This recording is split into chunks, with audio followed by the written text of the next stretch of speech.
So for this video, let's have sample problem 4.4, and it states that the frame shown part of the roof of a small building, knowing that the tension in the cable is 150 kilonewton, determine the reaction at fixed end E. So we have here a cable, and it says in the problem that it is in tension, which is 150. So klaro na siya 150. So if you draw your free body diagram, this is the cable. So tension man siya. So arrow is going away, which is 150. And it also states that we have a fixed support sa end sa E. So kini siya fixed support. And according to the support, the reactions of fixed support na siya force Fx and Fy ug naa siya moment. So di ba mo na reaction sa basta fixed support. So we are asked to get the value ani nilang tulo. Okay? And after you draw your free body diagram, you have to identify which summation of equilibrium ang imong gamiton. It could be summation of Fx, Fy, or moment. So as you can see in your free body diagram, dire, how many ang imong, for example, diri sa imong x. As you can see, ang gigamit niya una is f of x. Why? Because there's only two reactions sa imong f of x. Ang imong ex ra ug ang component sa imong 150. Diba? Naatay component.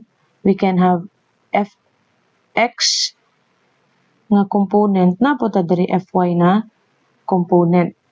So if we will sum up all the forces at x equals 0, you have only EX and kining component sa imong 150. So EX going to the right side, that's positive. So mo ni siya. And imong component sa 150. So that's why you have your 150 times, you recall how you get the component using the dimension of your the dimension. So din here, as you can see, 150 times x, dimension sa imong x over sa imong hypotenuse. So ang x here is 4.5. Ang hypotenuse, wala pa kakabalo how much is that. So that's why you have to get the hypotenuse of your DFE. Diba? Nga right triangle. So using your Pythagorean theorem, mauna makita nimo dinhi nga portion, gakuha na siya daan og DF or your hypotenuse. This is DF. So as you can see, 4.5 squared plus 6 squared, 6 kay mao man na ang kini. Kini siya 6 and this is the 4.5. So square root of that is equal to 7.5. So that's why you have here hypotenuse nga 7.5. Kini sila. Okay? So mo nang nakayo 4 over 4.5 divided by 7.5 times 150 so that you can get the value of the component nga f of x sa imong 150 Newton. So transpose the constant of the other side, use your calculator, you can get Ex, E sub x is equal to negative 90 kilonewton, and therefore, kini day mong gi-assume dira ang compression. It's not compression. Rather it is tension. Paana din na siya. So, just write your final answer. Ex is 90 kilonewton, tapos butangan na nimo og tension. Now, we already have Ex. So, in this case, pwede na ka mag-summation of forces at y kay y man ni tanan tapos y ey tapos magkuha na din ka og component sa imong 150. Mao na, as you can see here sa y nga portion you have ey because that's going up. Okay, and then what else? You have here kini nga mga nga mga forces. So wala man kada kinahanglan og perpendicular distance because it's only summation of Fy. So maunang makita nimo 4 times 20 kay upat man na 1 2 3 4 times 20 every one of them. Ang 4 of them is going down, so that's why it's negative 4 times 20. What else? The component of your 150 sa y. So kung sa y pug ka mag-component, so that is pila man imong y? This 6, di ba? Kini 6 divided by your hypotenuse. So that's why makita nimo that's negative because your 150 component sa y is going down. So negative 6 over 7.5 times 150. You transpose the constant on the other side. Then makakuha din ka og ey which is positive 200 kilonewton. So it's positive, it means your assumption diri sa imong iwan nga compression is correct. So your final answer is EY 200 kilonewton, and that is compression.